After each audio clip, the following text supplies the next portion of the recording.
اعوذ باللہ من الشیطان الرجیم بسم اللہ الرحمن الرحیم الف لام میم ذالک الکتاب لا ریب فیہ صدق اللہ العظیم۔ الف لام میم حروف مقطعات ہیں جن کے بارے میں عرض کر چکا ہوں۔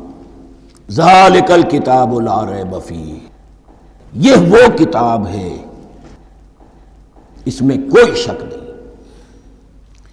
الکتاب اس لیے کہا گیا ہے کہ قرآن مجید کی پیشین گوئیاں اور خوشخبریاں سابقہ کتابوں میں موجود تھیں، اور چونکہ اس سورہ مبارکہ میں اصل خطاب کا رخ جو ہے وہ ہے سابقہ امت مسلمہ کی طرف، تو ذالک کتاب نہیں کہا گیا، ذالک کتاب لا ریب فیہ نہیں، ذالک الکتاب، یہ وہ کتاب ہے، کتاب موعود ہے جس کی پیشین گوئیاں تورات اور انجیل میں موجود تھیں۔ لا ریب فیہ، اس میں کوئی شک نہیں۔ حرف اورا ریب، نئے، تبدیل، نئے، یہی الفاظ آئے ہیں سورہ سجدہ کے شروع میں بھی، الف لام میم تنزیل الکتاب لا ریب فیہ رب العالمین، لا ریب فیہ من رب العالمین، فیہ ھدی للمتقین۔ فیہ دونوں طرف مل سکتا ہے، لا ریب فیہ اسے معانقہ کہتے ہیں، لا ریب فیہ پڑھیں گے تو ہدن سے شروع کر دیں گے، لا ریب پر ختم کر دیں گے تو فیہ ہدن للمتقین، یہ دونوں معنی درست ہوں گے۔ ہدن للمتقین یہ ہدایت ہے، رہنمائی ہے اہل تقویٰ میں جو بچنا چاہیں۔ تقویٰ کا اصل مفہوم سمجھ لیجئے، وقا یقی کسی کو بچانا، تقویٰ خود بچنا۔ جن لوگوں کے اندر فطرت سلیمہ ہوتی ہے ان میں اخلاقی حس موجود ہوتی ہے، وہ بری چیز سے بچنا چاہتے ہیں، بھلی کو حاصل کرنا چاہتے ہیں، وہ لوگ ہیں کہ جو گویا کہ اس قرآن کا اصل مخاطب ہے، وہی اس سے استفادہ کر سکیں گے۔ الذین یؤمنون بالغیب، اب ان کے کچھ اوصاف، یہ اصل میں بہت زیادہ واضح ہوتا ہے تعویل خاص کے اعتبار سے کہ دیکھ لو درخت کو اپنے پھل سے پہچانتے ہیں، اس قرآن کے پھل موجود ہیں نا، یہ ابو بکر اور عمر اور عثمان اور علی کون ہیں؟ یہ جو مہاجرین آئے ہیں چل کر، مدینے والوں دیکھو یہ کون ہیں، ان کی شخصیتیں کیا ہیں، ان کا کردار کیا ہے، ان کے اوصاف کیا ہے، یہ کس درخت کے پھل ہیں، یہ اس بینہ کے پھل ہیں، یہ اس ذکرہ کے پھل ہیں۔ بینہ رسول من اللہ یتلو صحفا مطہرۃ فیہا کتب قیمہ، یہ اس شجرہ مبارکہ کے پھل ہیں، دیکھ لو ان کے کیا شب و روز ہے۔ الذین یؤمنون بالغیب، جو غیب پر ایمان رکھتے ہیں۔ تعویل عام کے اعتبار سے اس کا بہت اہم مفہوم ہوگا، جو یہ طے کر لے کہ سوائے مادے کی دنیا کے مجھے اس سے آگے جانا ہی نہیں، unless I can verify۔ آپ کو معلوم ہے کہ میٹیریل جو حقائق ہے وہ تو آپ ویریفائی کر سکتے ہیں، آنکھ سے دیکھ سکتے ہیں، کان سے سن سکتے ہیں، ویریفائڈ ہے۔ جو یہ سمجھ لے گا کہ اس کے بیونڈ کچھ نہیں ہے، اس کے لیے قرآن میں کوئی ہدایت نہیں۔ ہدایت قرآنی کا نقطہ آغاز یہ ہے کہ انسان یہ سمجھ لے کہ جو اصل حقیقت ہے وہ مستور ہے، نگاہوں سے چھپی ہوئی ہے، سامنے جو کچھ نظر آ رہا ہے۔ ایک انگلستان کے بہت بڑے فلسفی کی کتاب کا عنوان ہے appearance and reality, reality and appearance, Bradley کی کتاب۔ اپیئرنس جو کچھ نظر آ رہا ہے یہ حقیقت نہیں، حقیقت اس کے پیچھے ہے۔ اور کنفیوشس کا ایک جملہ ہے جو بہت بڑا حکیم اور فلسفی تھا، چین کا بہت بڑا حکیم اور فلسفی، اور ہو سکتا ہے کہ نبی ہو، واللہ عالم، ہم کہہ نہیں سکتے۔ اس کی تعلیم بڑی اخلاقی تعلیم ہے، اور اس کا جملہ سنیے، یہ یؤمنون بالغیب کی اس سے زیادہ صحیح تشریح ممکن نہیں ہے۔ There are certain things, there's nothing more real than what cannot be seen, and there's nothing more certain than what cannot be heard۔ وہ حقائق جو آنکھوں سے نہیں دیکھے جا سکتے اور کانوں سے نہیں سنے جا سکتے، ان سے زیادہ یقینی اور واقعی حقائق اور کوئی نہیں۔ There's nothing more real than what cannot be seen, and there's nothing more certain than what cannot be heard۔ الذین یؤمنون بالغیب، وَيُقِيمُونَ الصَّلَاةَ، نماز قائم کرتے ہیں، وَمِمَّا رَزَقْنَاهُمْ يُنْفِقُونَ، اور جو کچھ ہم نے انہیں دیا ہے اس میں سے خرچ کرتے ہیں، خیر میں، بھلائی میں، نیکی میں، ابنائے نو کی حاجات کو رفع کرنے میں، لوگوں کی تکلیفیں دور کرنے میں، خود اللہ کے لیے، اللہ کی رضا جوئی کے لیے، اللہ کو قرض حسنہ دیتے ہوئے۔ والذین یؤمنون بما انزل الیک وما انزل من قبلک، اور وہ کہ جو ایمان رکھتے ہیں اس پر بھی جو آپ پر نازل کیا گیا ہے محمد صلی اللہ علیہ وسلم، اور اس پر بھی کہ جو آپ سے پہلے نازل کیا گیا۔ یہ بہت اہم الفاظ ہیں، اس لیے کہ عام طور پر آج کل ہمارے ہاں یہ خیال پھیلا ہوا ہے کہ یہ تورات اور انجیل کے پڑھنے کا کوئی فائدہ نہیں، کوئی ضرورت نہیں۔ کوئی ضرورت نہیں کی حد تک تو شاید بات صحیح ہو، لیکن کوئی فائدہ نہیں، یہ بالکل غلط ہے۔ یہ ابتدا ہے قرآن کی، اور کس قدر اہتمام کے ساتھ کہا جا رہا ہے۔ ایمان صرف قرآن پر نہیں، اس پر بھی کہ جو اس سے پہلے نازل کیا گیا۔ اور سورہ نساء کی آیت، اور سورہ نساء نازل ہوئی ہے کہیں جا کر سن 6 ہجری میں، یا ایھا الذین آمنوا آمنوا باللہ ورسولہ والکتاب الذی نزل علی رسولہ والکتاب الذی انزل من قبل۔ تو اس سے ایمان جو ہے تورات پر اور انجیل پر اور زبور پر اور صحف ابراہیم پر، اجمالی ایمان کی جو اہمیت ہے اس کو اچھی طرح سمجھ لیجیے۔ البتہ یہ ہے کہ چونکہ ہم سمجھتے ہیں اور جانتے ہیں کہ ان کتابوں میں تحریف ہو گئی ہے، لہذا ان کتابوں کی کوئی شے قرآن پر حجت نہیں ہوگی۔ جو چیز قرآن سے ٹکرائے گی ہم اس کو رد کر دیں گے، ان کتابوں کی کسی شے کو دلیل کے طور پر نہیں لائیں گے۔ لیکن جہاں قرآن مجید کی کسی بات کی نفی نہ ہو رہی ہو تو بہت سے حقائق ہمیں ان کتابوں ہی سے ملتے ہیں۔ انبیاء کے مابین جو زمانی ترتیب ہے، کرونالوجیکل آرڈر جو ہے، وہ تو ہمیں تورات سے ملتا ہے، قرآن میں تو نہیں۔ قرآن میں کبھی حضرت نوح کا ذکر بعد میں ہے، حضرت موسیٰ کا پہلے، وہاں تو کسی اور پہلو سے ترتیب آتی ہے، لیکن وہاں ہمیں تاریخ ملتی ہے ابراہیم کی، اسحاق کی، یعقوب کی، انبیاء بنی اسرائیل کی، موسیٰ کی، عیسیٰ کی، یہ ساری چیزیں۔ تو اس کی اہمیت جو ہے اس کو سمجھ لیجئے۔ والذین یؤمنون بما انزل الیک وما انزل من قبلک وبالآخرۃ ھم یوقنون، آخرت پر وہ یقین رکھتے ہیں۔ نوٹ کرنے والی بات کیا ہے کہ باقی سب چیزوں کے لیے لفظ ایمان آیا، آخرت کے لیے ایقان کیوں؟ واقعہ یہ ہے کہ انسان کے عمل کے اعتبار سے سب سے زیادہ مؤثر شے ایمان بالآخرہ ہے۔ ایمان بالآخرہ ہے تو عمل سیدھا رہے گا کہ ہاں مجھے جواب دہی کرنی ہے، جانا ہے، اٹھنا ہے، اللہ کے حضور حاضری ہے۔ اگر یہ یقین ہے تو عمل صحیح ہوگا۔ اس میں کمی ہو گئی تو توحید جو ہے وہ بھی بس ایک عقیدہ، ایک ڈوگما بن کے رہ جائے گی۔ ایمان بالرسالت بھی بدعات کو جنم دے گا۔ عید میلاد نبی منا لیجئے، اور کچھ عشقیہ اشعار کہہ دیجئے، نعتیہ اشعار کہہ دیجئے، اللہ اللہ خیر صلی اللہ، یہ ایمان بالرسالت کے مظہر ہوں گے۔ عمل انسان کا درست ہوتا ہے آخرت کے یقین کے ساتھ۔ وَبِالْآخِرَةِ هُمْ يُوقِنُونَ، آخرت پر انہی کا یقین ہے، انہی کا یقین ہے۔ یہ حصر بھی ہے اس اعتبار سے کہ یہودی میں مدعی تھے کہ ہم آخرت پر یقین رکھتے ہیں، یہاں کنٹراسٹ دکھایا جا رہا ہے، آخرت پر یقین رکھنے والے یہ لوگ ہیں، اور تعویل خاص کے اعتبار سے وہ لوگ موجود ہیں تمہاری نگاہوں کے سامنے۔ 13 برس کی محنت کی کمائی محمد الرسول اللہ صلی اللہ علیہ وسلم کی، اس کتاب کی، یتلو علیہم آیاتہ ویزکیہم ویعلمہم الکتاب والحکمہ، اس کا جو نتیجہ ہے وہ تمہارے سامنے۔ اولئک علی ھدی من ربہم، یہ وہ لوگ ہیں جو اپنے رب کی طرف سے ہدایت پر ہیں۔ وہ ابتدائی ہدایت بھی ان کے پاس تھی، اور یہ تکمیلی ہدایت بھی، قرآن پر بھی ان کا یقین پورا ہے، اور محمد کا اتباع بھی وہ کر رہے ہیں۔ وَأُولَٰئِكَ هُمُ الْمُفْلِحُونَ، اور یہی وہ لوگ ہیں جو فلاح پانے والے ہیں۔ فلاح کا لفظ بھی قرآن مجید کی بڑی اہم اصطلاح ہے، منزل مراد کو پہنچ جانا، کسی باطنی حقیقت کا عیا ہو جانا۔ اسی لیے اس پر پھر گفتگو انشاءاللہ ہوگی سورہ مومنون کے شروع میں، لیکن یہ کہ فلاح پانے والے، کامیاب ہونے والے، اصل میں یہی لوگ ہیں۔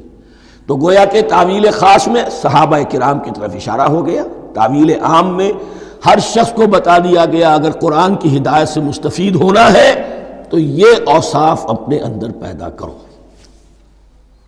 اب دوسرا گروہ، ان الذین کفروا سواء علیہم انذرتہم ام لم تنذرہم لا یؤمنون، یقیناً جن لوگوں نے کفر کیا، اور یہاں مراد کیا ہے؟ جو کفر پر اڑ گئے ہیں۔ اس کو ہم تعویل عام میں نہیں لے سکتے، اس لیے کہ اگر تو ہم اس کو عام میں لے لیں گے تو اس کے معنی تو یہ ہوں گے جس شخص نے کسی وقت کفر کیا اب وہ ہدایت پر آ ہی نہیں سکتا۔ نہیں، یہ بات نہیں ہے۔ کوئی کفر میں ہے، وہ غالطے کی بنا پر ہے، عدم توجہی کی بنا پر ہے، حق اس پر واضح نہیں ہوا ہے اس لیے ہے، تو آپ اسے سمجھائیں گے، انذار و تبشیر سے اسے فائدہ ہو جائے گا، واعظ و نصیحت سے فائدہ ہو جائے گا۔ ایک وہ ہے کہ جو حق کو سمجھ کر پہچان کر اور پھر اڑ گئے، ضد کی وجہ سے، ہٹ دھرمی کی وجہ سے، تعصب کی وجہ سے، تکبر کی وجہ سے، حسد کی وجہ سے۔ ان الذین کفروا، ایسے لوگوں کا معاملہ کیا ہے؟ سواء علیہم انذرتہم ام لم تنذرہم لا یؤمنون، برابر ہے ان کے لیے خواہ آپ انہیں سمجھائیں خواہ نہ سمجھائیں، ڈرائیں نہ ڈرائیں، انذار فرمائیں نہ کریں، لا یؤمنون، وہ ایمان لانے والے نہیں۔ وہی بات جو میں نے کہی تھی کہ سوتے کو جگایا جا سکتا ہے، جاگتے کو کیسے جگائیں؟ ختم اللہ علی قلوبہم وعلی سمعہم وعلی ابصارہم غشاوہ، ان کے دلوں پر اللہ نے مہر کر دی ہے۔ کیوں کر دی ہے؟ یہ ابتداءً مہر نہیں ہوئی، جب حق کو پہچان کر انہوں نے رد کر دیا، اس کی پاداش میں، اس کی سزا کے طور پر۔ ختم اللہ علی قلوبہم، اللہ نے ان کے دلوں پر مہر کر دی ہے، وعلی سمعہم، اور ان کی سماعت پر بھی، وعلی ابصارہم غشاوہ، اور ان کی آنکھوں کے سامنے پردہ پڑ چکا ہے۔ یہ مضمون سورہ یاسین کے شروع میں پھر آئے گا بہت شر و بست کے ساتھ۔ وَلَهُمْ عَذَابٌ عَظِيمٌ، اور ان کے لیے تو اب بہت بڑا عذاب ہے۔ یہ دوسرا گروہ ہو گیا، ایک رکوع میں دو کو سمیٹ لیا گیا، کل ابھی 7 آیتیں ہوئی ہیں۔ ایک وہ گروہ جس نے قرآن مجید کی دعوت سے صحیح صحیح استفادہ کیا، ان میں طلب ہدایت کا مادہ موجود تھا، ان کی فطرتیں سلیم تھیں، ان کے سامنے دعوت آئی، قبول کی، اور قرآن کے بتائے ہوئے راستے پر چلے۔ وہ گلے سرسبد ہیں، وہ شجرہ قرآنی کے نہایت مبارک اور مقدس، وہ اس کے پھل ہیں۔ ایک گروہ وہ ہے جس نے حق کو پہچانا لیکن اس کو رد کر دیا اپنے تعصب یا ہٹ درمی کی وجہ سے۔ ان کا ذکر آ گیا بہت اختصار کے ساتھ، اس لیے کہ ان کا ذکر آپ کو بہت تفصیل سے مکی صورتوں میں ملے گا۔ اب آیا تیسرا گروہ، وَمِنَ النَّاسِ، اور لوگوں میں کچھ ایسے بھی ہیں، مَن يَقُولُ آمَنَّا بِاللَّهِ وَبِالْيَوْمِ الْآخِرِ وَمَا هُم بِمُؤْمِنِينَ، جو کہتے تو یہ ہے کہ ہم ایمان رکھتے ہیں اللہ پر بھی اور یوم آخر پر بھی، مگر وہ حقیقت میں مومن نہیں ہے۔ یہاں ایک بات سمجھ لیجئے، اکثر و بیشتر مفسرین نے اس تیسری کیٹیگری کے بارے میں یہی رائے قائم کی ہے کہ یہ منافقین مذکور ہیں یہاں، اگرچہ لفظ منافق یا لفظ نفاق نہیں آیا یہاں، لیکن مولانا امیر احسن اصلاحی صاحب نے ایک رائے ظاہر کی ہے جو بڑی قیمتی ہے، وہ یہ کہ یہاں ایک کردار کا نقشہ کھینچ دیا گیا ہے۔ غور کرنے والے غور کر لیں، دیکھ لیں، جس پر بھی وہ چسپاں ہو جائے۔ اور بالفعل جب یہ آیات نازل ہو رہی تھیں تو دو طبقات پر یہ کردار نگاری جو ہے، یہ جو شخصیت کا ہیولہ کھینچا جا رہا ہے، وہ دو کے اوپر راست آ رہا تھا۔ ایک علماء یہود، وہ بھی کہتے تھے کہ ٹھیک ہے محمد جو کہہ رہے ہیں، ہم بھی اللہ کو مانتے ہیں، آخرت کو بھی مانتے ہیں، اسی لیے یہاں رسالت کا ذکر نہیں ہے۔ بھئی ہم محمد ہی کو نہیں مانتے نا صلی اللہ علیہ وسلم، باقی اگر 1.25 لاکھ نبی آئے ہیں تو باقی 1.25 لاکھ کو تو ہم مانتے ہیں، ایک محمد کو نہیں مانا، ایک عیسیٰ کو نہیں مانا، بس۔ تو ہمیں بھی مانا جانا چاہیے کہ ہم بھی مسلمان ہیں۔ ایک یہ ان کی رائے ہے، اور واقعہ یہ ہے کہ یہاں اس طریقے کا تذکرہ ہو رہا ہے کہ جس سے ان کا کردار بھی جھلک رہا ہے، روح سخن ان کی طرف جا رہا ہے۔ مجھے یاد ہے اپنی 10ویں جماعت کے زمانے میں دہلی میں نے دیکھا تھا کہ ناٹ سرکس، وہاں کا ایک بڑی مارکیٹ ہوتی تھی، تو جوتے کی ایک دکان پہ ایک بہت بڑا جوتا لٹکایا ہوا تھا، بہت بڑا، اور لکھا تھا free to home it fits, جس کے پاؤں میں یہ ٹھیک ٹھیک آ جائے وہ لے جائے اس کو. تو یہ free to home it fits ہے، ایک کردار ہے. اب یہ کردار جس کے اوپر بھی فٹ بیٹھ جائے، ان میں یقیناً زیادہ تو غلبہ یہی ہے جو مفسرین کی رائے ہے، منافقین کا معاملہ جو ہو رہا ہے. لیکن یہ کردار بعین نہیں فٹ بیٹھ رہا ہے یہود کے علماء پر. اور یہ بھی نوٹ کر لیجئے کہ جو مدینہ منورہ میں نفاق کا جو پودا پروان چڑھا ہے، بلکہ پودا نہیں کہنا چاہیے، جھاڑ جھکاڑ جو پروان چڑھا ہے، وہ یہودیوں کے زیر اثر. جیسے جنگل کے اندر بڑے بڑے درخت بھی ہوتے ہیں اور اندر جو ہے نیچے جھاڑیاں بھی ہوتی ہیں. تو یہ نفاق کا جھاڑ جھکاڑ جو ہے وہ یہودی علماء کا جو پودا تھا، اور بہت بڑا تھا، اس میں کوئی شک نہیں، اس کے سائے میں پروان چڑھا ہے. ان دونوں میں معنوی ربط بھی ہے. وَمِنَ النَّاسِ مَن يَقُولُ آمَنَّا بِاللَّهِ وَبِالْيَوْمِ الْآخِرِ وَمَا هُم بِمُؤْمِنِينَ. اور لوگوں میں سے کچھ ایسے بھی ہیں جو کہتے تو یہ ہے کہ ہم ایمان رکھتے ہیں اللہ پر اور یوم آخر پر، لیکن وہ مومن نہیں ہیں. يُخَادِعُونَ اللَّهَ وَالَّذِينَ آمَنُوا وَمَا يَخْدَعُونَ إِلَّا أَنفُسَهُمْ. وہ دھوکہ دینے کی کوشش کر رہے ہیں اللہ کو اور اہل ایمان کو. دیکھیں یخادعون جو ہے یہ باب مفعلہ ہے. باب مفعلہ میں کشمکش ہوتی ہے، کشاکش ہوتی ہے، لہذا ترجمہ میں نے کیا کوشش کر رہے ہیں. وما یخدعون الا انفسهم، یہ ثلاثی مجرد میں آ گیا، اور نہیں دھوکہ دے رہے مگر صرف اپنے آپ کو. یہ یقینی ہے اپنے آپ کو تو دھوکہ دے رہے ہو، لیکن یہ کہ اللہ اور اس کے رسول کو اور اللہ اور اہل ایمان کو دھوکہ نہیں دے سکتے. سورہ نساء کی آیت نمبر 142 میں یہ کھل کر منافقین کے بارے میں یہی الفاظ آئے ہیں، ان المنافقین یخادعون اللہ وہو خادعہم. یقیناً منافقین جو ہے وہ اللہ کو دھوکہ دینے کی کوشش کر رہے ہیں اور اللہ انہیں دھوکہ دے رہا ہے. وما یشعرون، انہیں اس کا شعور نہیں ہے.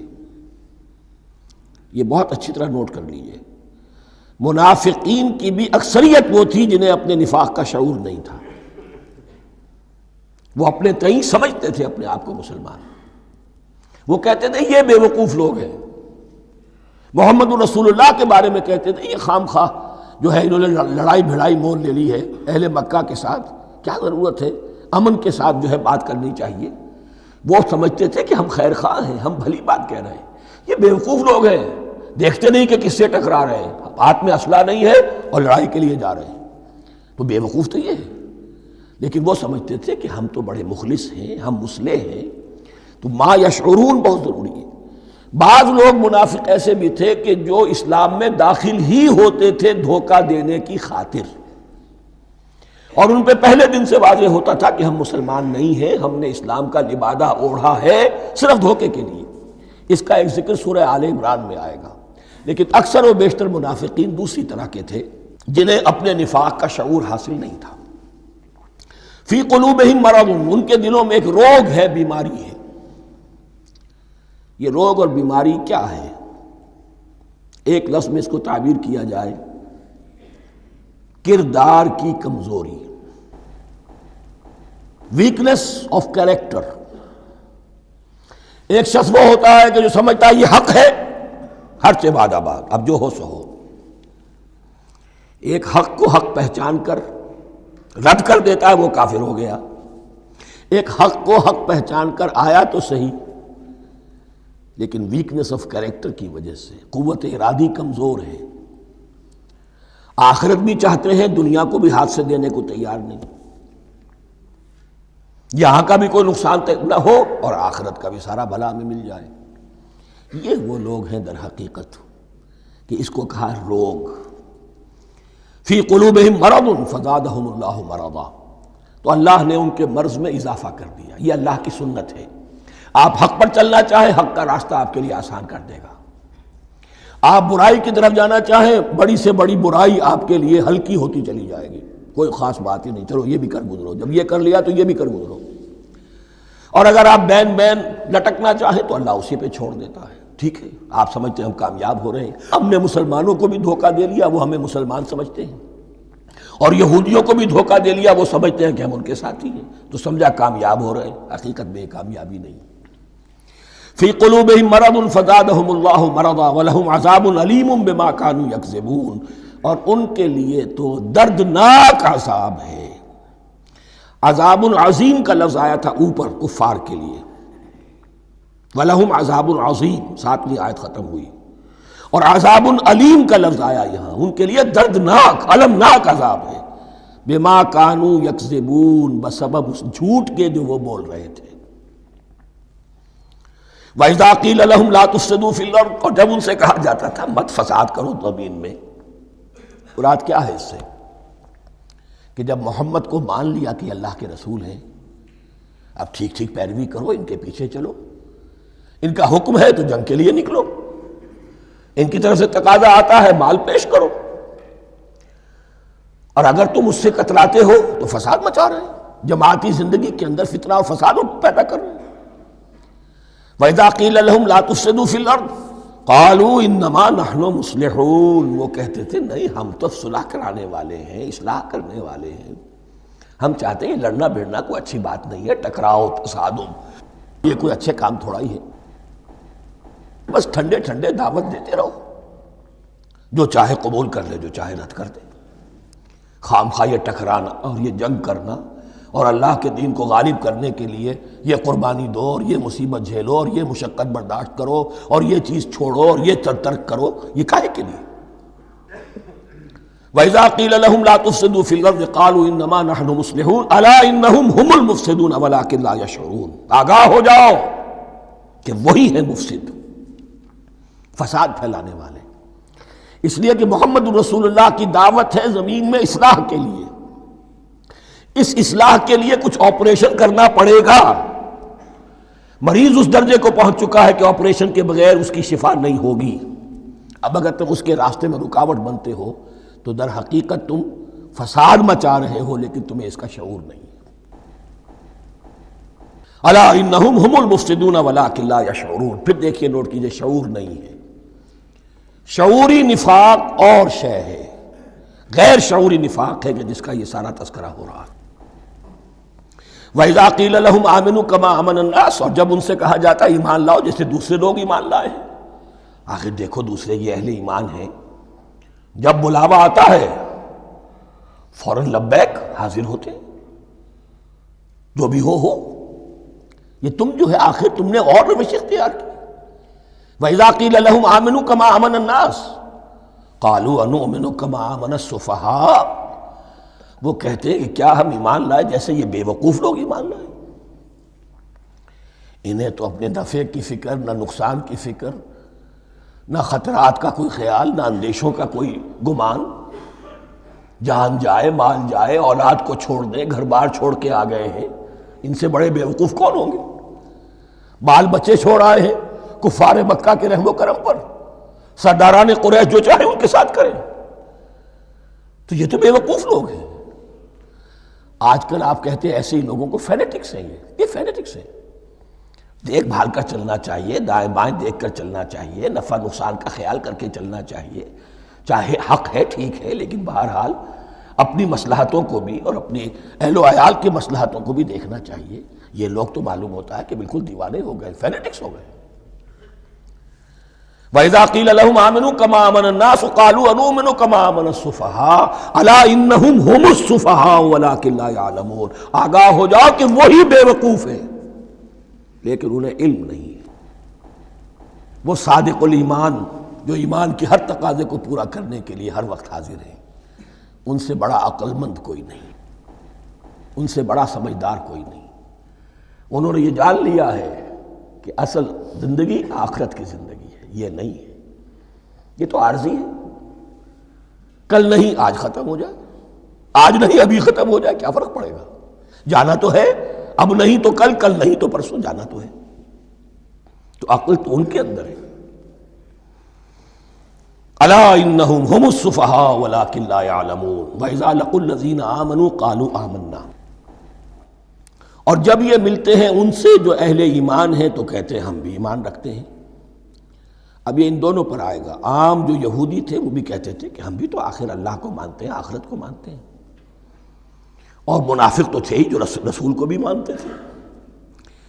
وَإِذَا خَلَوْا إِلَىٰ شَيَاطِینِهِمْ، اور جب یہ اپنے شیطانوں کے پاس خلوت میں ہوتے ہیں، اور یہاں شیاطین سے مراد ہیں اہل کتاب یہود کے علماء، ان کے سردار، یا عبداللہ ابن ابی جو منافقین مدینہ کا سردار تھا، اگر وہ کبھی ملامت کرتا تھا، دیکھو تم تو معلوم ہوتا ہے بالکل مسلمانوں میں شامل ہی ہو گئے پوری طرح سے، تمہیں کیا ہو گیا، تم ہر بات مان رہے ہو۔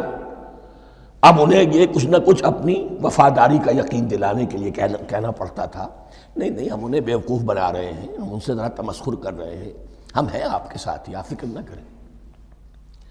اسی لیے یہ دو منہ ہونا، نفق کہتے ہیں سرنگ کو جس کے دو دروازے ہوتے ہیں، باقی زیر زمین ہے۔ نافقہ گوہ کا بل ہے کہ دو دروازے رکھتا ہے، دو اس کے منہ رکھتا ہے کہ ادھر سے اگر کتا داخل ہو جائے شکار کے لیے تو ادھر سے نکل بھاگے، ادھر سے آئے تو ادھر سے نکل بھاگے۔ تو دو منہ انسان، یہ در حقیقت جس کو پھر سورہ نساء میں کہا گیا لا الہ ہؤلاء ولا الہ ہؤلاء، نہ ادھر کے ہیں نہ ادھر کے، مذبذبین بین ذالک، اس کے درمیان مذبذب ہو کر رہ گئے۔ یہ شیطان کا لفظ یہاں سمجھ لیجئے کہ اس کے دو رائے ہیں کہ یہ شطنہ سے بنا ہے یا شات سے بنا ہے، شین الف توئے یا شین تو نون۔ شطنہ کے معنی تباعدا، کوئی بہت دور ہو گیا، شیطان سے مراد جو اللہ کی رحمت سے بہت دور ہو گیا۔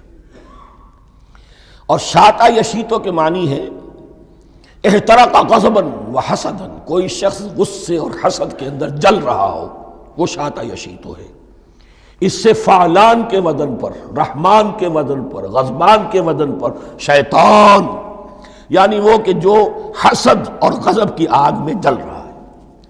تو یہ ایک تو شیطان وہ ہے کہ جو جنات میں سے ہے، جس کا نام عزازیل تھا پہلے، اب ہم اسے ابلیس کے نام سے جانتے ہیں، وہ ایک شیطان ہے، جنی ہے۔ پھر یہ کہ جو بھی اس کے پیروکار ہیں دنیا میں، انسانوں میں سے ہوں یا جنات میں سے ہوں، وہ بھی شیاطین ہیں۔ اسی طرح اہل کفر، اہل زیغ کے جو بڑے بڑے سردار ہوتے ہیں، ان کو بھی شیطان سے تعبیر کیا گیا۔ وَإِذَا خَلَوْا إِلَىٰ شَيَاطِينِهِمْ قَالُوا إِنَّا مَعَكُمْ، اور جب وہ خلوت میں ہوتے ہیں، علیحدگی میں ہوتے ہیں اپنے شیاطین کے پاس، سرداروں کے پاس، کہتے ہیں ہم تو آپ کے ساتھ ہیں، انما نحن مستہزئون، یہ تو ہم ان مسلمانوں کو بیوقوف بنا رہے ہیں، ان سے استہزاء کر رہے ہیں، تمسخر کر رہے ہیں۔ ہم تمسخر میں کہہ دیتے ہیں کہ ہم بھی آپ کے ساتھ ہیں، آمنا۔ اللہ یستہزئ بہم ویمدہم فی طغیانہم یعمہون، حقیقت کیا ہے کہ اللہ ان کا مذاق اڑا رہا ہے اور ان کو ڈھیل دے رہا ہے کہ وہ اپنے عقل کے اندھے پن میں بڑھتے چلے جائیں۔ اللہ تعالیٰ جیسا میں نے عرض کیا رسی دراز کرتا ہے، کوئی شخص غلط راستے پر جانا ہے تو جاؤ بھائی، فوراً تو نہیں پکڑتا، اگر فوراً پکڑ لے تو سیدھا ہو جائے گا، چلتے جائے، جہاں جانا چاہتے ہو جاؤ۔ تو ان کو بھی رسی دراز کر رہا ہے اللہ، لیکن یہ کہ اللہ یستہزئ بہم، یہ سمجھتے ہیں کہ مسلمانوں کا مذاق اڑا رہے ہیں، اصل میں مذاق ان کا اڑ رہا ہے اللہ کے نزدیک۔ وَيَمُدُّهُمْ فِي طُغْيَانِهِمْ يَعْمَهُونَ، اب یہاں ذرا نوٹ کر لیجئے، یہ دو لفظ آئیں گے، عین میم اور ہا، امہ ہے کے ساتھ، ایک ہے عین میم اور یا، امج، تو عین اور میم تو مشترک ہے یا آخر میں فرق ہوگا، عین میم اور ہا ہوگا، اس کے معنی عقل کا اندھا، دل کا اندھا، آنکھیں تو ہے لیکن دل کا اندھا ہے، عقل کا اندھا ہے۔ اور عین میم یا جو آنکھوں کا اندھا ہو، عمیٌ اندھے، اعمیٰ اندھا۔ تو یہاں فرمایا انا معکم انما نحن مستہزئون، اللہ یستہزئ بہم ویمدہم فی طغیانہم یعمہون، اللہ ان کو اس جو ان کی عقل کے اندھے پن میں جو یہ بڑھتے چلے جا رہے ہیں، اللہ بھی ان کی رسی دراز کر رہا ہے تاکہ یہ جہاں تک جانا چاہتے چلے جائیں۔ اولئک الذین اشتروا الضلالۃ بالہدی، یہ وہ لوگ ہیں کہ جنہوں نے ہدایت کے عوض گمراہی خرید لی ہے۔ دیکھیے بڑا پیارا انداز ہے یہ، ایک شخص کے سامنے دونوں آپشنز تھے، ایک نے گمراہی کو چھوڑا، ہدایت لے لی، چاہے قیمت دینی پڑی، تکلیفیں اٹھانی پڑی، آزمائشوں میں سے گزرنا پڑا، قربانیاں دینی پڑی، ہدایت لی، اور ایک شخص نے ہدایت دے کر گمراہی لے لی ہے۔ آسانی تو ہو گئی، فوری تکلیف سے تو بچ گئے، لا الہ ہؤلاء ولا الہ ہؤلاء، دونوں طرف سے اپنے آپ کو بچا لیا، لیکن حقیقت میں سب سے زیادہ گھاٹے کا سودا یہی ہے۔ اولئک الذین اشتروا الضلالۃ بالہدی، ہدایت دے کر اور ضلالت خرید لی ہے، فما ربحت تجارتہم، تو ان کی تجارت ان کے حق میں ہرگز مفید نہیں ہوئی۔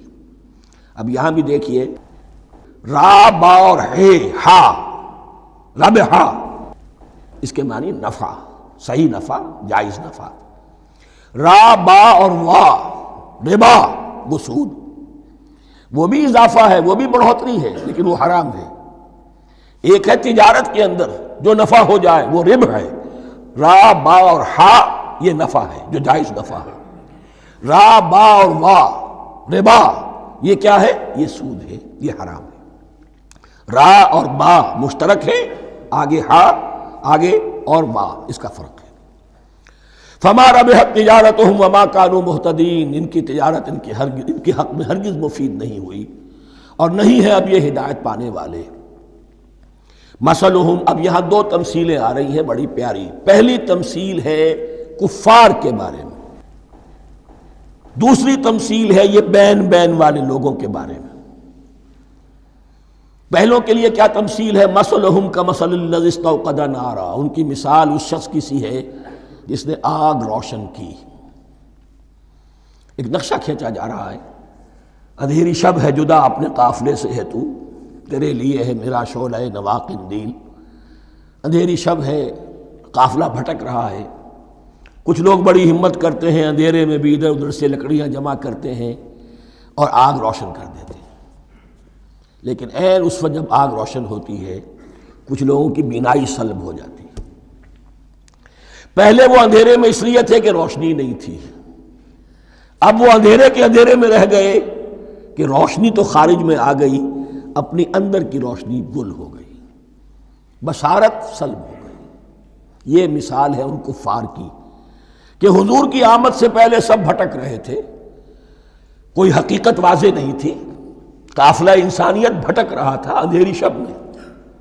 محمد الرسول اللہ آئے، انہوں نے آگ روشن کر دی، اب راستہ کھل گیا، ہدایت واضح ہو گئی۔ لیکن کچھ ضد یا تعصب یا تکبر یا حسد کی بنیاد پر کچھ لوگوں کی اندر کی بینائی زائل ہو گئی، تو وہ تو ویسے کے ویسے بھٹک رہے ہیں جیسے پہلے اندھیرے میں تھے، ویسے اب اندھیرے میں ہیں۔ روشنی میں آنے والے تو وہ ہیں، دیکھ لو جن کا ذکر سب سے پہلے ہوا ہے۔ مثلهم کمثل الذی استوقد نارا، اس شخص کی سی ہے کہ جس نے آگ روشن کی۔ فلما اضاءت ما حولہ، جب اس آگ نے اپنے ماحول کو گردا گرد کو روشن کر دیا، ذهب اللہ بنورہم، اللہ ان کی نور بصارت کو لے گیا، سلب کر لیا اللہ نے۔ وترکہم فی ظلمات لا یبصرون، اور چھوڑ دیا انہیں ان اندھیروں کے اندر کہ وہ کچھ نہیں دیکھتے۔ صم بکم عمی فہم لا یرجعون، اسم کہتے ہیں بہرے کو، سم جمع ہے اس کی، سمن۔ اب کمو کہتے ہیں گونگے کو، بکمن اس کی جمع ہے۔ آما کہتے ہیں اندھے کو، عمیون اس کی جمع ہے۔ یہ بہرے ہیں، گونگے ہیں، اندھے ہیں، فہم لا یرجعون، اب یہ لوٹنے والے نہیں۔ یہ کون ہے؟ ابو جہل ہے، ابو لہب ہے، ولید بن مغیرہ ہے، عقبہ ابن ابی معیط ہے۔ یہ سب کے سب ابھی زندہ ہیں جب یہ آیات نازل ہو رہی ہیں۔ ابھی تو غزوہ بدر ہوگا سن 2 ہجری میں، اور اس میں یہ سب جو ہیں واصل جہنم ہوں گے، ابھی تک تو ہے نا۔ یہ لوگ ہو گئے اس کی مثال۔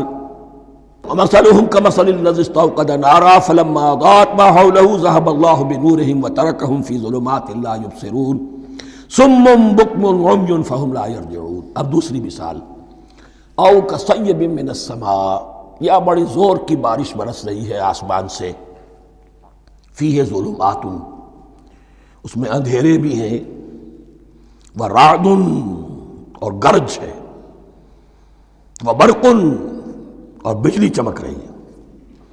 یجعلون اصابعهم فی اذانهم من الصواعق حذر الموت، کچھ لوگ ہیں کہ جو اپنی انگلیاں اپنے کانوں کے اندر ٹھوسے ہوئے ہیں کہ وہ جو کڑک ہے اس سے ان کی جانیں نہ نکل جائیں، موت نہ آ جائے۔ کڑکا ایسا ہے کہ اس کڑکے سے بچنے کے لیے اپنی انگلیاں اپنی کانوں میں ٹھوس رکھی ہیں، حذر الموت، موت کے خوف سے۔ واللہ محیط بالکافرین، اللہ ایسے کافروں کا احاطہ کیے ہوئے ہے، بچ کر کہاں جائیں گے۔ یکاد البرق یخطف ابصارہم، قریب ہے کہ بجلی ان کی نگاہوں کو لے جائے، ان کی بینائی کو سلب کر لے۔ کلما اضاء لہم، لیکن ہوتا کیا ہے، جب ذرا روشنی ہوئی تو چل لیے۔ مشوا فیہ، بجلی چمکی، کچھ نظر آ گیا دائیں بائیں تو کچھ تھوڑا سا چل لیے۔ وَإِذَا أَظْلَمَ عَلَيْهِمْ، اور جب تاریکی ان پر طاری ہو گئی، قاموا، کھڑے کے کھڑے رہ گئے۔ یہ نقشہ ہے ان کا کہ ایک طرف بارش ہو رہی ہے، قرآن مجید ہے، آسمان سے نازل ہو رہا ہے، یہ ماہ مبارکہ ہے، یہ کتاب مبارکن ہے، لیکن یہ کہ اس کے ساتھ کڑکے ہیں، گرج ہے، کفر سے مقابلہ ہے، کفر کی طرف سے دھمکیاں ہیں، اندیشے ہیں، خطرات ہیں، امتحانات ہیں، آزمائشیں ہیں۔ ذرا کہیں حالات کچھ بہتر ہوئے، کچھ جسے بریدنگ سپیس کہتے ہیں ملی، تو تھوڑا سا چل لیے، ہم بھی مسلمان ہیں، کوئی خاص موقع نہیں ہے، کسی جنگ کے لیے بلایا نہیں جا رہا ہے، تو بڑھ چڑھ کے باتیں کر رہے ہیں، اپنے ایمان کا اظہار بھی کر رہے ہیں۔ جیسے ہی کوئی آزمائش آئی، قاموا، ٹھٹک کر کھڑے کے کھڑے رہ گئے۔ وَلَوْ شَاءَ اللَّهُ لَذَهَبَ بِسَمْعِهِمْ وَأَبْصَارِهِمْ، اللہ چاہتا تو ان کی سماعت اور بصارت کو بھی سلب کر لیتا، لیکن اللہ کا قانون یہی ہے، جو جہاں رہنا چاہے اس نے آزادی ارادہ دی ہے انسان کو۔ تم اگر مومن صادق بن کر رہنا چاہتے ہو، اس کو آسان کر دے گا تمہارے لیے۔ تم نے اپنے تعصب کی وجہ سے، اپنے تکبر کی وجہ سے کفر کا راستہ اختیار کیا، اللہ اسی کو کھول دے گا۔ تم بیچ میں لٹکنا چاہتے ہو، لٹکتے رہو، اللہ تعالیٰ جو ہے جبرن کسی کو نہ حق پہ لائے گا، نہ جبرن کسی کو باطل پر لے کر جائے گا۔ اس لیے کہ جبر اگر ہو تو پھر امتحان کا معاملہ ختم، پھر جزا و سزا بیکار ہے، غیر منطقی ہے، غیر معقول ہے۔ ان اللہ علی کل شیء قدیر، یقیناً اللہ تعالیٰ ہر چیز پر قادر ہے۔ یہ دو رکوع اس اعتبار سے کہ انسانی شخصیتوں کا سمجھنا، اور جیسا کہ میں نے عرض کیا، تعویل عام ذہن میں رکھیے، جب بھی کبھی کوئی دعوت حق اٹھے گی، اگر وہ واقعتاً کل کے کل حق کی دعوت ہے اور اس میں انقلابی رنگ ہے کہ باطل سے پنجہ آزمائی کرنی ہے، باطل کو نیچا دکھانا ہے، حق کا غلبہ کرنا ہے، تو یہ تین قسم کے افراد لازماً ہمیشہ وجود میں آ جائیں گے۔ ان کو پہچاننا، ان کے کردار کی جو اصل جو اس کے پیچھے پس منظر ہے، اس کو جاننا بہت ضروری ہے۔ اب جو تیسرا رکوع آ رہا ہے سورہ بقرہ کا، اس میں قرآن کی دعوت کا خلاصہ ہے۔ قرآن کیا ماننے کی دعوت دیتا ہے، اس کی پکار کیا ہے۔ جیسا کہ میں عرض کر چکا ہوں، 2/3 قرآن پہلے نازل ہو چکا ہے، پس منظر میں ہے۔ ہمارے لیے اس ترتیب مصحف کے اعتبار سے وہ قرآن بعد میں آئے گا، ترتیب نزول کے اعتبار سے وہ پس منظر میں موجود ہے، لیکن چونکہ یہاں پر مصحف کے اندر یہاں سے آغاز کیا جا رہا ہے، لہذا اس کا خلاصہ جو ہے لب لباب، یہ ایک رکوع میں، اور قرآن کے فلسفے کا اور اس کے بعض نہایت ہی اہم جو موضوعات ہیں اور مسائل ہیں، ان کا ذکر پھر چوتھے رکوع میں۔ ابھی ہم تیسرا رکوع پڑھ رہے ہیں۔ یا ایھا الناس اعبدوا ربکم الذی خلقکم والذین من قبلکم لعلکم تتقون، اے لوگو بندگی اختیار کرو اپنے اس رب کی، اپنے اس مالک کی جس نے تمہیں پیدا کیا، اور نہ صرف تم کو پیدا کیا، تم سے پہلے جتنے لوگ گزرے انہیں بھی پیدا کیا تاکہ تم بچ سکو۔ یہ قرآن کی دعوت کا خلاصہ ہے، اور یہ نوٹ کر لیجئے، یہ تمام انبیاء اور رسل کی دعوت یہی تھی۔ ہم جب پڑھیں گے سورہ اعراف پڑھیں گے، سورہ شعراء پڑھیں گے، ایک ایک کا نام لے کر، ان اعبدوا اللہ واطیعون، ہر رسول کی دعوت یہ تھی، اللہ کی بندگی کرو، میری اطاعت کرو۔ یا قوم اعبدوا اللہ ما لکم من الہ غیرہ، اے میری قوم کے لوگوں اللہ کی بندگی کرو، تمہارا کوئی الہ اور معبود اس کے سوا نہیں ہے۔ پھر عضو قرآن یہی عبادت رب انسان کی تخلیق کی غایت ہے، وما خلقت الجن والانس الا لیعبدون، ہم نے جنوں اور انسانوں کو پیدا ہی صرف اس لیے کیا ہے کہ ہماری بندگی کریں۔ لیکن یہاں ایک فرق بہت بڑا ہے، تمام رسولوں کی دعوت یہی ہے، محمد الرسول اللہ کی بھی یہی ہے، لیکن بڑا فرق کیا ہے؟ باقی تمام رسولوں کی دعوت آپ کو ملے گی یا قوم، اے میری قوم کے لوگوں، یہاں ہے یا ایھا الناس، اے بنی آدم، اے بنی نوع انسان، معلوم ہوا کہ تمام رسول حضور سے پہلے صرف اپنی اپنی قوموں کی طرف آئے ہیں، پہلے اور آخری اور کامل رسول ہیں اللہ کے محمد صلی اللہ علیہ وسلم، جن کی دعوت آفاقی ہے۔ یا ایھا الناس، یا قوم نہیں، یا ایھا الناس اعبدوا ربکم الذی خلقکم والذین من قبلکم۔ اس میں دلیل بھی آ گئی کہ عام طور پر لوگ جو ہے غلط راستے پر اس دلیل سے جمے رہتے ہیں کہ ہمارے آباء و اجداد کا راستہ یہی تھا۔ تو بھائی جیسے تم مخلوق ہو ایسے وہ بھی تو مخلوق تھے، جیسے تم خطا کر سکتے ہو وہ بھی تو خطا کر سکتے تھے۔ لہذا یہ نہ دیکھو کہ آباء و اجداد کا راستہ کیا تھا، دیکھو یہ کہ حق کیا ہے۔ لعلکم تتقون، تاکہ تم بچ جاؤ، دنیا میں افراط و تفریط کے دھکوں سے بچ جاؤ گے، آخرت میں اللہ کے عذاب سے بچ جاؤ گے۔ ان دونوں سے اگر بچنا ہے تو اللہ کی بندگی کی روش اختیار کرو۔ اچھا، کس رب کی؟ الذی جعل لکم الارض فراشا والسماء بناء، جس نے تمہارے لیے زمین کو فرش بنا دیا اور آسمان کو چھت بنا دیا۔ وانزل من السماء ماء، اور آسمان سے پانی برسایا۔ فاخرج بہ من الثمرات رزقا لکم، اور پھر اس پانی کے ذریعے سے زمین سے میووں کی شکل میں، پیداوار کی شکل میں تمہارے لیے رزق اگایا۔ فلا تجعلوا للہ اندادا وانتم تعلمون، تو ہرگز نہ اللہ کا مد مقابل کسی کو ٹھہراؤ جانتے بوجھتے۔ وانتم تعلمون کا ایک مطلب یہ بھی ہے کہ تم بھی مانتے ہو کہ اس کائنات کا خالق اللہ کے سوا کوئی نہیں۔ اہل عرب بھی مانتے تھے، جو ان کے دیوی دیوتا تھے وہ سمجھتے تھے کہ یہ اللہ کے اوتار ہیں یا اللہ کے ہاں بہت یہ پسندیدہ ہیں، اللہ کے محبوب ہیں، اس کے اولیاء ہیں، اس کی بیٹیاں ہیں، لہذا یہ شفاعت کریں گے تو ہمارا بیڑا پار ہو جائے گا، ورنہ خالق وہ مانتے تھے اللہ ایک ہی ہے۔ جب تم یہ مانتے ہو کائنات کا خالق ایک، مدبر ایک، تو اب کسی کو اس کا مد مقابل نہ بناؤ۔ انداد ند کی جمع ہے، لا ضد لہ ولا ند لہ، اللہ کا کوئی مد مقابل نہیں۔ اس میں یہاں تک بات ہے کہ حضور اس درجے، اس توحید کی باریکیوں تک پہنچا کر گئے ہیں اس امت کو کہ کسی صحابی نے ایسے ہی کہہ دیا ما شاء اللہ و ما شئت، جو اللہ چاہے اور جو آپ چاہیں۔ حضور نے فوراً ٹوک دیا اجعلتنی للہ ندا، کیا تو نے مجھے اللہ کا مد مقابل بنا دیا ہے؟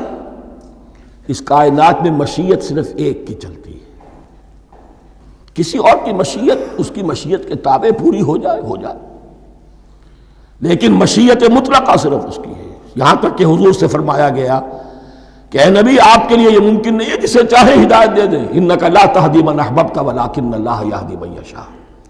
اگر یہ اختیار میں ہوتا تو ابو طالب دنیا سے بغیر ایمان لائے نہ جاتے۔ فلا تجعلوا للہ اندادا وانتم تعلمون۔ اب ان دو آیتوں میں تو یوں سمجھیے توحید نظری بھی اور توحید عملی بھی۔ توحید عملی کیا ہے؟ بندگی صرف اسی کی ہو۔ اب آیا ہے رسالت کا معاملہ، وَإِن كُنتُمْ فِي رَيْبٍ مِّمَّا نَزَّلْنَا عَلَىٰ عَبْدِنَا، اگر تمہیں رسالت محمدی پر شک ہے صلی اللہ علیہ وسلم، اس کے کیا معنی ہے؟ کہ تمہیں اس قرآن کے بارے میں شک ہے جو ہم نے اپنے بندے پر نازل کیا ہے۔ اگر ہے شک فی الواقع، وَإِن كُنتُمْ فِي رَيْبٍ، اگر تمہیں واقعتاً شک ہے مما نزلنا علی عبدنا، اس پر جو ہم نے اپنے بندے پر نازل فرمایا ہے، فاتوا بسورۃ من مثلہ، تو لے آؤ اس جیسی ایک ہی صورت۔ یہ ہم کل پوری تفصیل سے دیکھ چکے ہیں کہ برسبیل تنزل یہاں پہنچے ہیں۔ پہلے دو آیتیں میں نے آپ کو سنائی تھی، اس میں پورے قرآن کی مثال لانے کا چیلنج کیا گیا۔ پھر ایک آیت سنائی جس میں 10 صورتیں ہی لے آؤ۔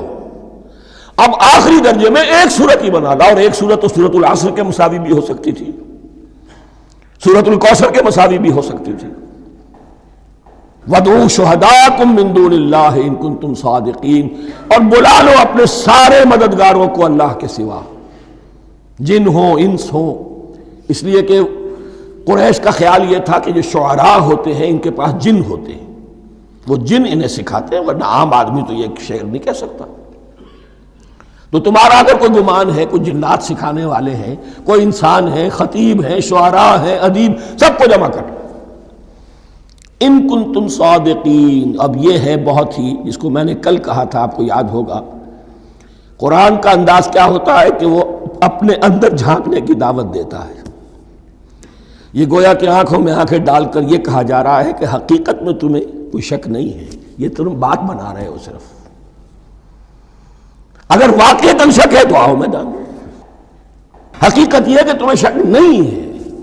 اگر تم سچے ہو فاتو بصورت من مثلہ، تو اس جیسی ایک ہی صورت بنا لاؤ. فإن لم تفعلوا، اب ذرا انداز دیکھیے تحدی کا اور چیلنج کا.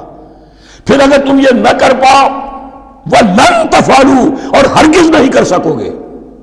یہ چیلنج کون دے سکتا ہے؟ اللہ کے سوا کوئی نہیں دے سکتا. یہ انداز کسی کتاب کا نہیں ہے. ذَلِكَ الْكِتَابُ لَا رَيْبَ فِيهِ، یہ کسی کا نہیں ہے. فَإِن لَمْ تَفْعَلُوا وَلَن تَفْعَلُوا، پھر اگر تم نہ کر پاؤ اور تم ہرگز نہیں کر پاؤ گے، فَاتَّقُوا النَّارَ الَّتِي وَقُودُهَا النَّاسُ وَالْحِجَارَةُ، تو ڈرو اس آگ سے جس کا ایندھن بنیں گے انسان اور پتھر. اعدت للکافرین، کافروں کے لیے تیار کر لی گئی ہے، بھڑکا دی گئی ہے.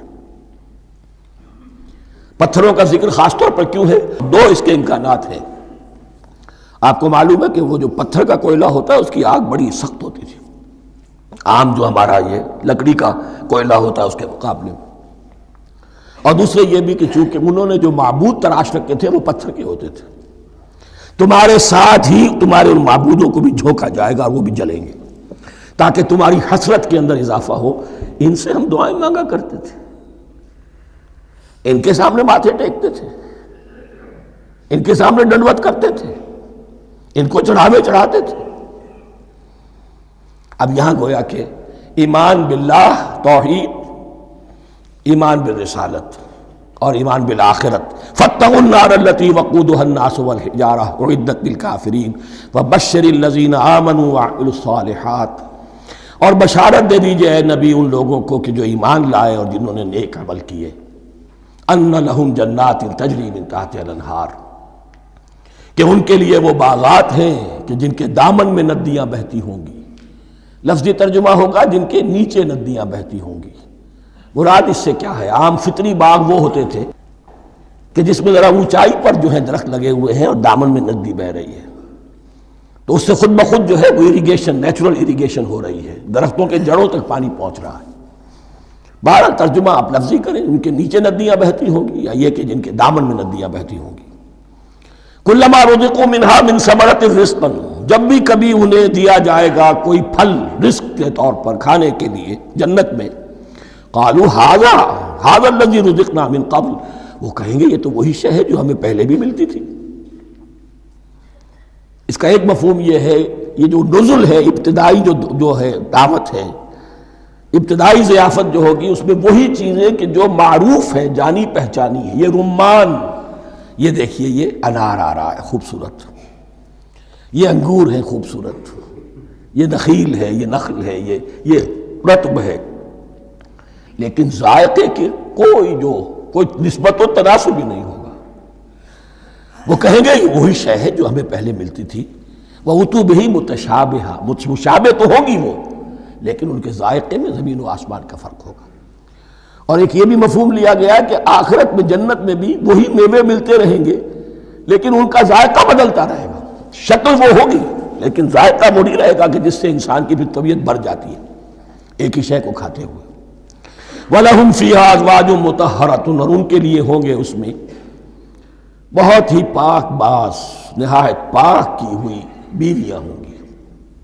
أَزْوَاجٌ مُطَهَّرَةٌ وَهُمْ فِيهَا خَالِدُونَ، اور اس میں رہیں گے ہمیشہ ہمیش. یہ تو تین جو اصول ہیں دین کے دعوت ایمان، توحید اور رسالت اور معاد، ایمان باللہ، ایمان بالرسول، ایمان بالآخرہ. اب ذرا کچھ ضمنی مسائل ہیں کہ جو بعض کفار کی طرف سے، بعض معتزلین کی طرف سے پیش ہوتے تھے، وہ کبھی بھی اس چیلنج کا مقابلہ تو نہ کر سکے، میدان میں تو نہ آ سکے. یہ بالکل ایسی بات ہے جیسے کسی مصور کی تصویر پر اعتراض کرنے والے تو بہت تھے. جب کہا گیا کہ ذرا یہ لیجیے قلم، اس کو ٹھیک کر دیجیے، یہ برش آپ کے ہاتھ میں دیتا ہوں، اب سب پیچھے ہٹ گئے. تو کوئی صورت قرآن کے مقابلے میں لانا وہ تو ان کے لیے ممکن نہیں تھی، لیکن ادھر ادھر سے اعتراضات کرنے کے لیے جو زبانیں کھلتی تھی ان میں سے ایک اعتراض نقل کیا جا رہا ہے۔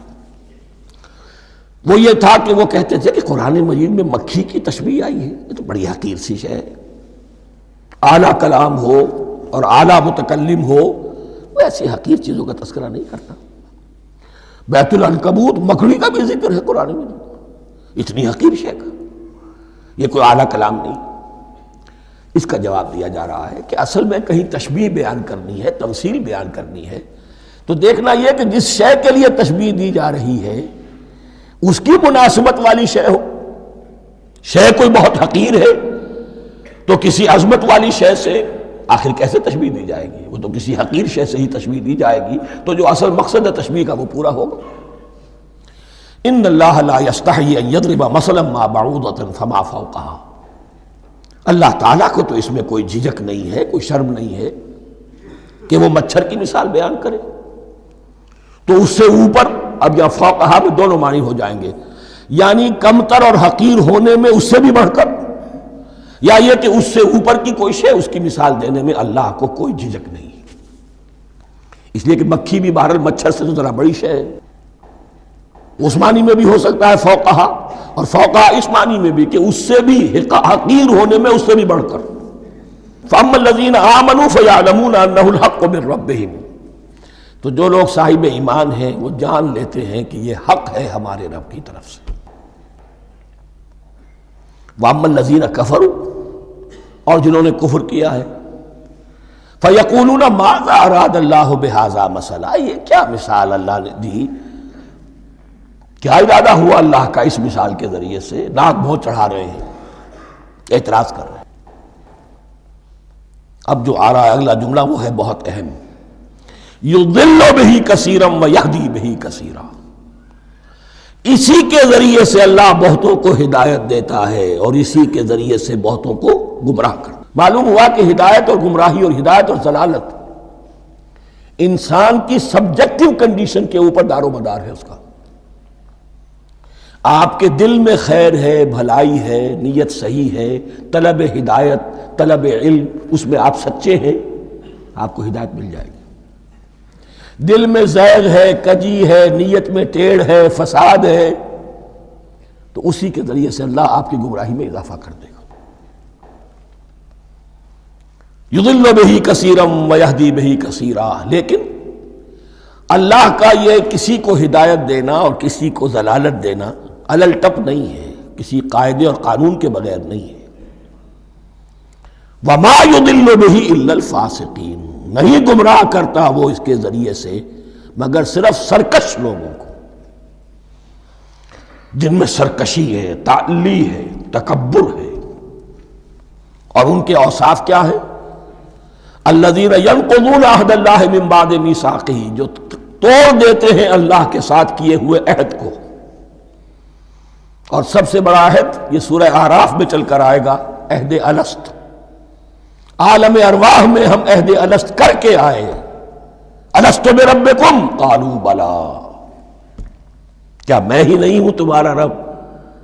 تمام ارواح نے، میں بھی تھا، آپ بھی تھے، سب تھے، کل انسان، جتنے انسان دنیا میں آج تک آ چکے ہیں وہ بھی تھے، اور جو آنے ہیں ابھی قیامت تک وہ بھی تھے، لیکن تھے صرف ارواح کی شکل میں، جسم نہیں تھے۔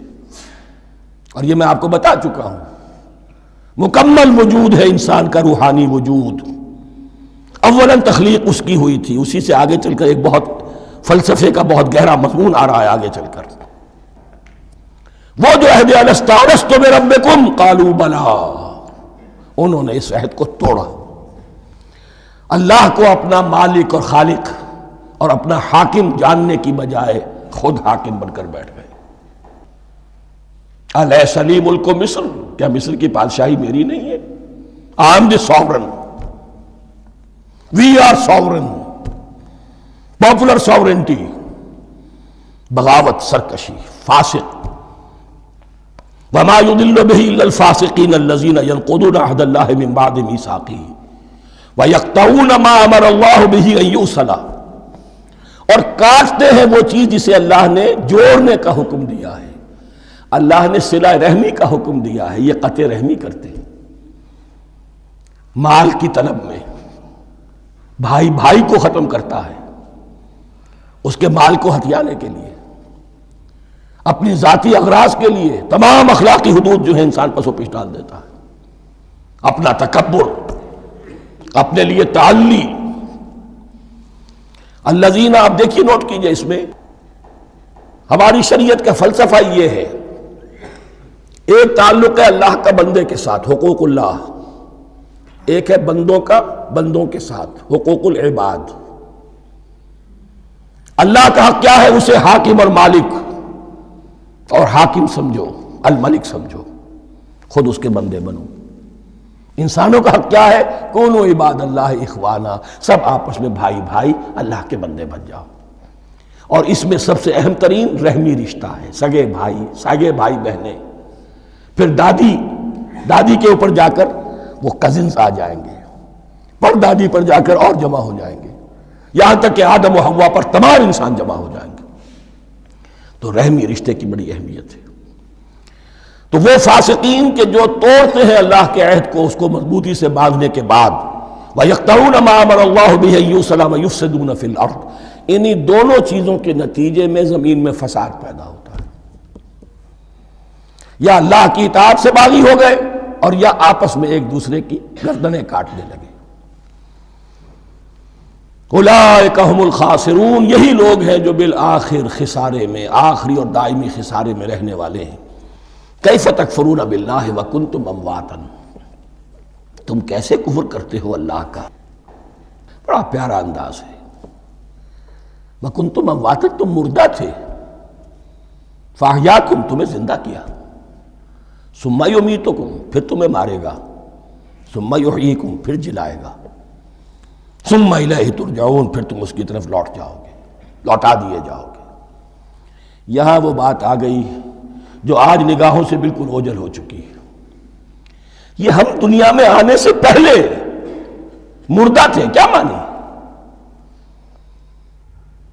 یہ مضمون آ کر اصل میں سورہ غافر یا سورہ مومن میں چل کر اس کی پوری وضاحت ہوگی، لیکن چونکہ یہاں تذکرہ ہو چکا ہے عہد الست کا، ہماری پہلی تخلیق ہوئی عالم ارواح میں، ارواح کی صورت میں، پھر ہمیں سلا دیا گیا، وہ ہماری پہلی موت تھی۔ مردہ جو ہے معدوم نہیں ہوتا، مردہ ہوتا ہے، بے جان ہوتا ہے، سویا ہوا ہوتا ہے، اور موت کو اور نیند کو تشبیہ دی گئی ہے۔ پھر ہمیں اس جسد کے ساتھ یہاں زندہ کیا گیا، پھر موت طاری ہوگی، پھر ہمیں زندہ کیا جائے گا۔ یہ آیت جیسا کہ میں نے عرض کیا بہت بڑی اور بڑی گہری حکمت اور فلسفہ قرآن کی آیت ہے۔